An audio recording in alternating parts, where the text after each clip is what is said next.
नमस्कार, राजनीतिक चर्चा में आपका स्वागत है। मैं आपके साथ मुरली मनोहर और आप देख रहे हैं नेशनल कवरेज।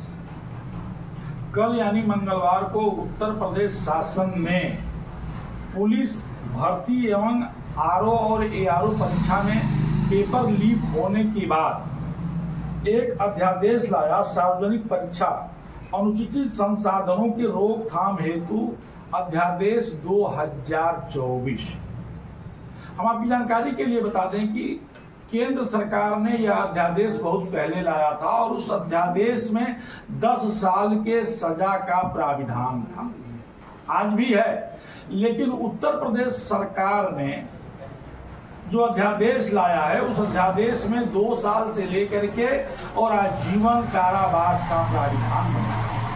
1 करोड़ का जुर्माना है और अगर अपराध सिद्ध हो जाता है तो अगर परीक्षा स्थगित होती है तो उसमें जो खर्च आया है उन लोगों के चल और अचल संपत्ति से वसूलने का भी प्राविधान बना है, जिससे कि उत्तर प्रदेश में हो रहे लगातार पेपर लीक, साल भर गैंग और नकल माफियाओं पे नकेल कसने के लिए लाया गया है। पिछले जितनी भी परीक्षाएं हुई हैं उत्तर प्रदेश में, सभी परीक्षाओं का लगभग जो है पेपर लीक हो जाता था और लीक होने के बाद वो परीक्षाएं स्थगित हो गई, जिससे लगभग पूरे प्रदेश में विद्यार्थियों से लेकर के अगर परिवार की बात करें तो करोड़ों लोग प्रभावित होते थे। हताशा थी, निराशा थी और सरकार की बड़ी किरकिरी होती थी। सरकार ने यह मन बनाया कि हमको एक बड़ा और मजबूत अध्यादेश ले आना चाहिए और सरकार जो है अनुचित संसाधन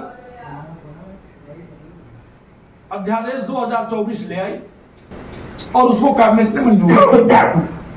अगर वह लागू हो जाता है तो निश्चित तौर पे पेपर लीक करने वाले, साल भर गैंग, पेपर आउट करने वाले लोग, इन सारे लोगों के अंदर एक दहशत का माहौल पैदा होगा। पैदा इसलिए होगा कि उनको जो है 10 साल की सजा जब होती थी तो लोग कहते थे हम देख लेंगे, लेकिन इसमें सजा का जो प्राविधान है वो आजीवन सजा का प्राविधान बना दिया गया। वो 10 साल में छूट करके घर नहीं आएंगे, उनको 1 करोड़ जुर्माना भी देना है और अगर जो है अपराध सिद्ध हो गया तो परीक्षा स्थगित होने के बाद जो खर्च आया है उसका भी लेखा जोखा जो है उनके चल और अचल संपत्ति से ही वसूल लेने की सरकार ने मंशा बना लिया है। इन्हीं शब्दों पे आज चर्चा करने के लिए हमारे साथ जो है हमारे भारतीय जनता पार्टी के मित्र और वरिष्ठ नेता निकुंज सिंह तूफान जी हैं। आपका नेशनल कवरेज में बहुत बहुत स्वागत है। बहुत बहुत धन्यवाद। कांग्रेस के प्रवक्ता और अकबरपुर में लोकसभा के प्रभारी रहे रमन पांडे जी का भी नेशनल कवरेज में बहुत बहुत स्वागत है।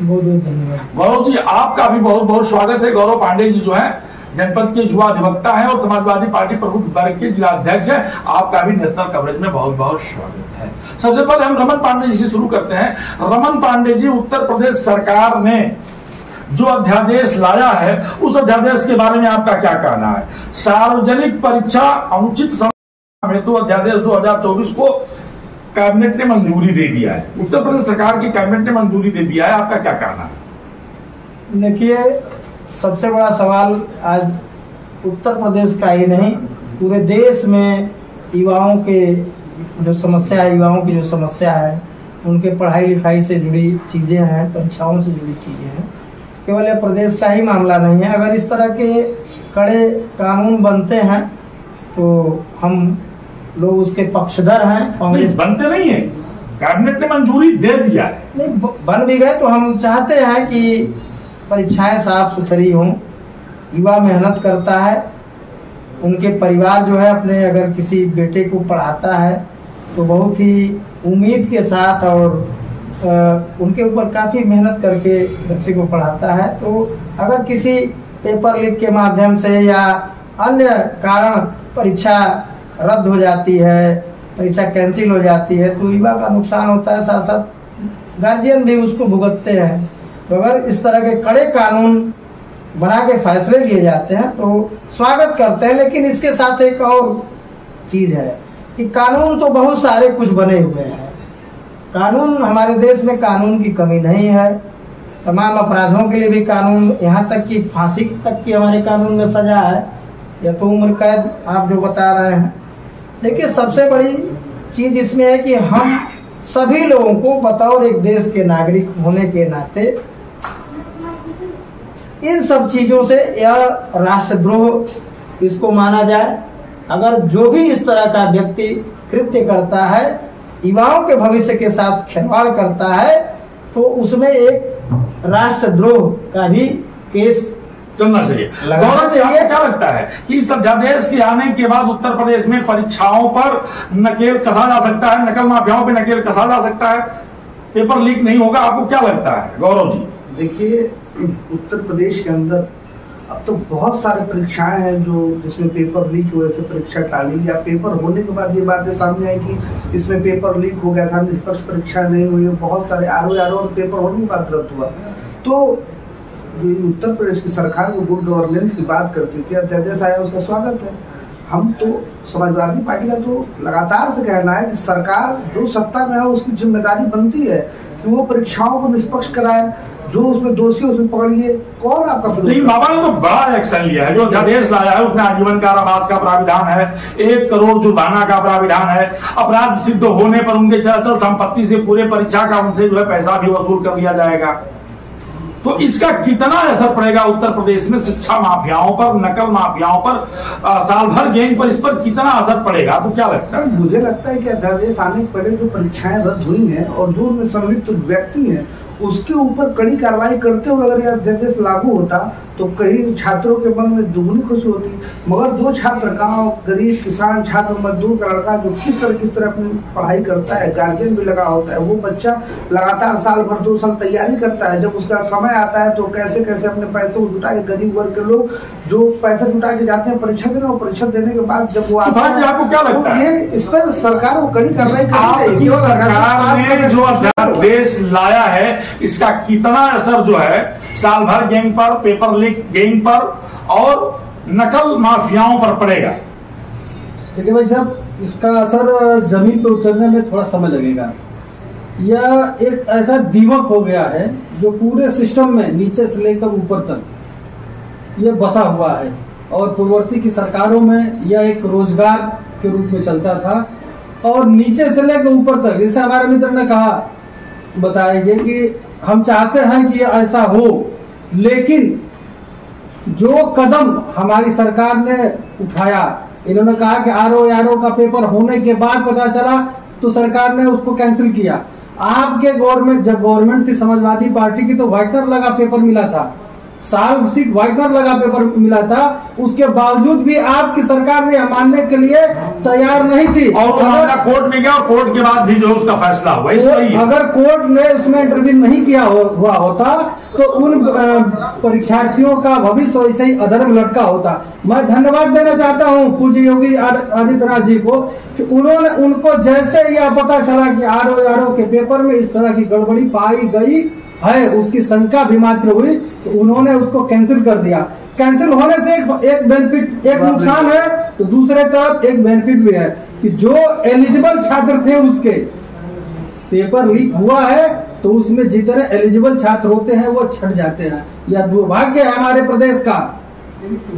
लेकिन जो सरकार ने यह कड़ा कदम लाई है, इसका असर आपको अगली परीक्षाओं में देखने को मिलेगा। लगा है कि पिछले सरकार में जो है यही पुलिस परीक्षा में जो है व्हाइटनर लगे कापियां पाई गई और बाद में मामला कोर्ट तक गया। इसमें आप क्या कहना चाहते हैं? बस 30 सेकंड में आप अपनी भारतीय जनता पार्टी के लोग 7 साल से उत्तर प्रदेश में सरकार में है और लगातार परीक्षाएं रद्द हो गई। इनके पास जनता को जवाब देने के लिए कुछ था नहीं। आनंद फानंद में इन्होंने अध्यादेश लाया, मगर इस अध्यादेश को लाने से क्या हो जाएगा? पुरानी परीक्षाओं में कितने लोगों की चल संपत्ति को इन्होंने ध्वस्त करके परीक्षा कराया, कितने लोगों को दोषी ठहराया। भारतीय जनता पार्टी से मिले हुए लोग जब इसमें संलिप्त तो भारतीय जनता पार्टी कैसे कार्रवाई करेगी? रही बात समाजवादी पार्टी की, तो समाजवादी पार्टी ने कितने लंबे पैमाने पर उत्तर पुलिस की भर्ती कराई, कितने लंबे पैमाने पे लेखपाल की भर्ती कराई। एक सिंगल आरोप ये नहीं लगा सकते।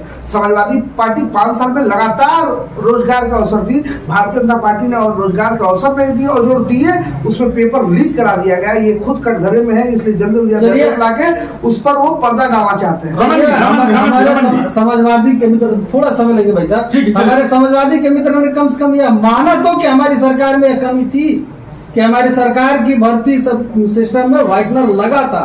हमने बहुत बहुत बहुत बहुत बहुत धन्यवाद की बात है आपको।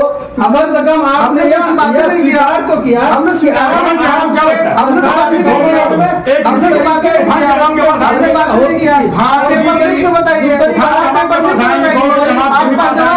दूसरा बात लोगों का जवाब नहीं है, पेपर लीक है, भाजपा सरकार एक बढ़िया पेपर नहीं करा पाई है। झूठ का नहीं सुनूंगा। जो आपने कहा कि पुलिस की भर्ती हुई तो आप अपने दिल पे हाथ रख के बता दीजिएगा कि वह भर्ती कैसे हुई थी। वो मऊ भर्ती हो गए हो, इसमें मऊ बांदा के लोग भर्ती होते बलिया में जो पढ़ेगा होगा, मैनपुरी होगा, कोई बड़े पेपर लीक करा दिया, पूर्वांचल पेपर लीक करा दिया, जितना पेपर लीक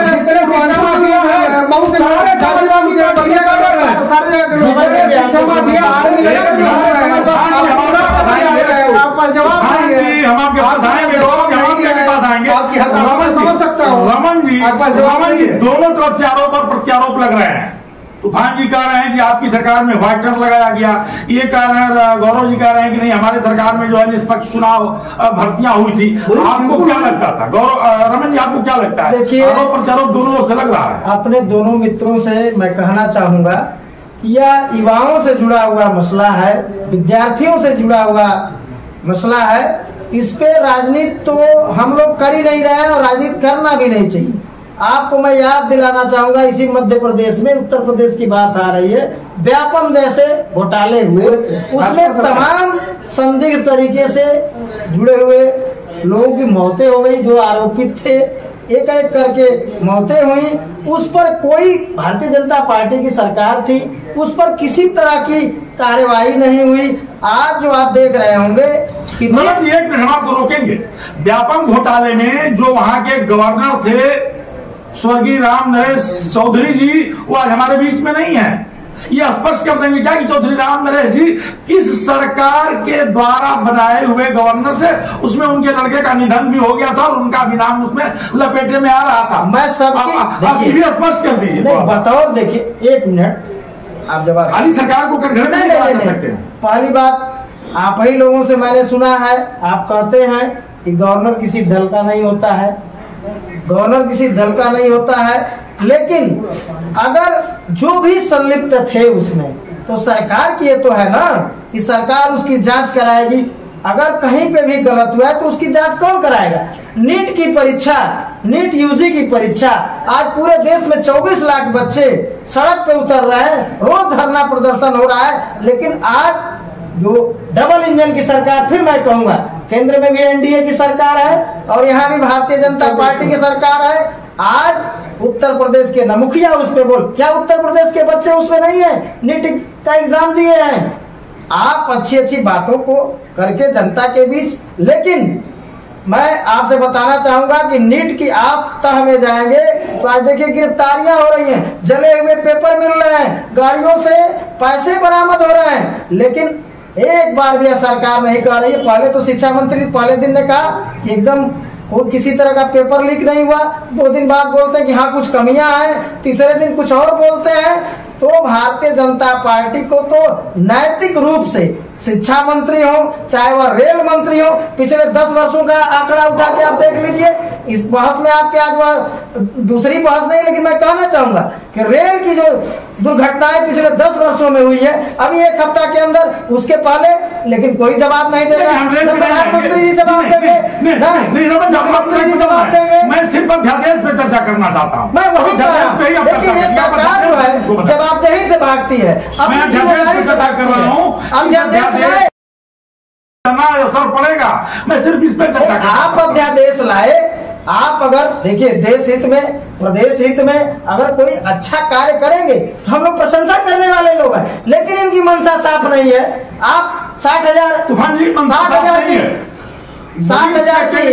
सिपाहियों की 6 महीने के अंदर कराना कराने का वादा किए थे ना, 3 महीना हो गया, आपने आज तक घोषणा नहीं किया। तो हमारे कांग्रेस के मित्र ने अभी कहा व्यापक घोटाले का जिक्र किया है, तो मैं इनको बता दूं कि राज्यपाल एक संवैधानिक पद होता है, लेकिन उसकी नियुक्ति केंद्र सरकार करती है। और जो अरे भैया आपकी सरकार वहाँ, अरे सुन लीजिए तो भाई, अगर राज्यपाल सुन तो लीजिए, थोड़ा धैर्य रखिए, सुन लीजिए। उसमें सीबीआई जांच चल रही थी, 10 साल तक आपकी केंद्र में सरकार थी, क्यों नहीं आप चार्जशीट दाखिल कर दिए? अरे आप तो तीसरे दिन में आ गए ना, आप 10 साल से बाहर निकल गए हैं, 10 साल से बाहर निकल गए हैं, आप तीसरी बार आ गए हैं चुन के। आपको जब अपनी गर्दन फंसती नहीं की, आज उसमें ढील ढाल रवैया बनाए। दूसरी बात, आपने नीट की बात किया, मैं उस मंत्री को तहे दिल से धन्यवाद देता हूं, अपने शिक्षा मंत्री को, कि उन्होंने ऑन कैमरा आकर इस बात को स्वीकार किया कि हाँ इसमें कुछ गड़बड़ियां थी। हम व्हाइटनर लगा करके और कोर्ट के परीक्षा रद्द कर रहे हैं, लाखों बच्चों का भविष्य का सवाल है। व्हाइटनर लगा तो उसमें बच्चे पास हुए हैं, बच्चे फेल। सुन तो लीजिए, आपकी एक बड़ी समस्या रहती है, आप अपनी जब बात रख लेते हैं आप तो दूसरे करेंगे कि गलती हुई है, पूरा करिए, इतना धैर्य आप रखा करिए। नहीं धैर्य पास है, मुझे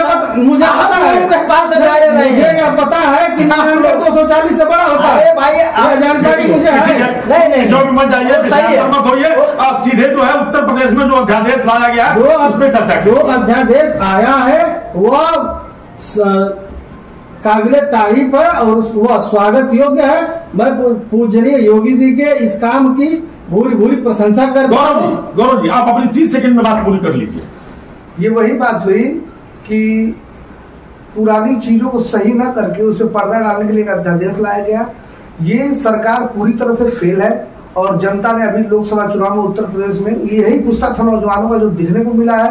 और जनता अब जान गई है कि ये अपने गुड गवर्नेंस का नाम देके कोई परीक्षा नहीं करा पाएंगे। आने वाले समय में सरकार बदलने वाली है और इसीलिए लोग जल्दी जल्दी सब काम कर रहे हैं। मैं फिर भी उत्तर प्रदेश में संवैधानिक पदों पर बैठने वाले लोगों से आपके माध्यम से आग्रह करूंगा कि अध्यादेश केवल लाने से नहीं, कड़ी कार्रवाइयां करके जो लाखों बच्चों का भविष्य अंधकार में है उसको सही करने का काम करना पड़ेगा। अभी एक अगर कड़ी कार्रवाई होती है तो इनके पेट में दर्द होने लगता है।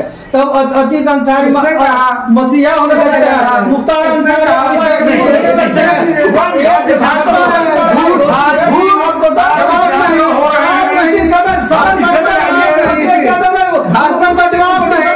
भाजपा में जवाब नहीं, जवाब नहीं, 37-33 हो गया यूपी में, भगा दिया गया, नकार दिया गया, नकार दिया गया, नकार दिया गया, नकार दिया गया, जनता ने नकार दिया, जनता ने नकार दिया,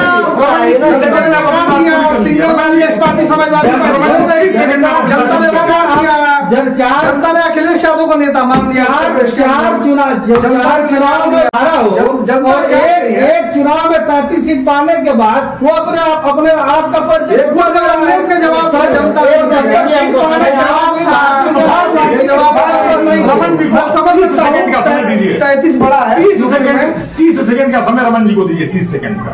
देखिए हमारे जो भाजपा के मित्र हैं और हम सबके लिए जरूरी है कि चुनाव में लोकतंत्र में जनता का जनादेश हम स्वीकार पूरे तरीके से किए हैं, चाहे वह इंडिया अलायंस आज विपक्ष में बैठा हो। लेकिन जो देश हित में चीजें हैं, ये बार बार ये लोग राष्ट्रवाद की बात करते हैं, देश हित की बात करते हैं, लेकिन आज यह 20 दिन हो गया सरकार को और यहाँ तो उत्तर प्रदेश में सरकार बाबा जी की, योगी जी की चल रही है। आप देखे होंगे कि किस तरीके से तानाशाही के रूप में ये लोग सरकार को पेश किए, जनता के प्रति तमाम असंवैधानिक तरीके से बुलडोजर चलाने का काम। नहीं, अब शांत हो रहा है, वो बात पर हम उसमें बहस करा देंगे। आप सिर्फ और सिर्फ जो है जो अध्यादेश लाया गया है उस पर चर्चा करें कि इस अध्यादेश का उत्तर प्रदेश में कितना असर पड़ेगा आने वाले परीक्षाओं। मैंने पहले भी कहा है कि इस देश में तमाम कानून है, इस देश में फांसी तक का कानून है अपराध के मामले में, लेकिन घटनाएं घटती हैं। गारंटी क्या अध्यादेश बना के लाए तो यह सरकार गारंटी लेगी या सरकार क्यों नहीं घोषणा करती? अब तो कल अध्यादेश लाके कानून लाके तो कराएं, आरओ की परीक्षा कराएं, आप सिपाही भर्ती जो पेपर लीक हुआ था। बाबा ने कहा कि जल्दी परीक्षाओं के तिथियों की घोषणा कर दी जाएगी। एक मिनट, कैबिनेट की बैठक में एक मिनट सर, आपको बता दूं कि जब इनको चुनाव में शिकस्त मिली है, जनता ने इनको नकार दिया है, तो यह आप चपरासी तक की भर्ती निकाल रहे हैं, तमाम विभागों में भर्तियां नहीं। हम लोग खुश हैं कि भर्तियां निकाली, हम लोग की तो यही मांग थी। लेकिन आप समय रहते हुए, चूंकि उत्तर प्रदेश में चुनाव की तिथियां नजदीक आते जा रही हैं, अब ये फिर उन भर्तियों को निकालेंगे, फिर लीक कराएंगे। क्योंकि देखिए, बड़े पैमाने पर मैं आपसे कहना चाहूंगा, राष्ट्रीय स्तर पर इसके तार, जो पेपर लीक के तार हैं, कहीं न कहीं सत्ता पक्ष से भी जुड़े हुए हैं, उसमें बहुत लोग इन्वॉल्व हैं। इसलिए ये जांच का विषय है, फिर हम इस पर डिबेट कराएंगे। आज समय खत्म हो चुका है। तो आपने सुना कि उत्तर प्रदेश में जो अध्यादेश लाया गया है पेपर लीक मामले के लिए, साल भर गैंग के लिए और पेपर आउट कराने वाले लोगों के लिए, अभी एक बता दूं आपको, आजीवन कारावास नीट के एग्जाम में भैया आपको बता दूं, भाजपा के विधायक का नाम आ रहा है, बेदीराम का, ठीक है, इनके अलायंस में है, ठीक है, भाजपा, भारतीय समाज पार्टी, तेजस्वी जी का भी नाम आया था।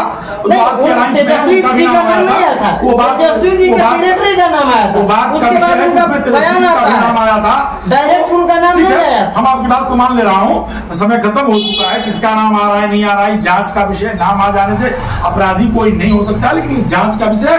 लेकिन उत्तर प्रदेश में जो अध्यादेश लाया गया है, उससे आने वाले समय में शिक्षा माफियाओं, नकल माफियाओं, पेपर लीक के जो ये है और जो साल भर गैंग है, उस पर कितना असर पड़ेगा देखने वाला समय ही बताएगा। मुरली मनोहर के साथ प्रिंसिपल खान सिंह, बने रहिए मेरे साथ।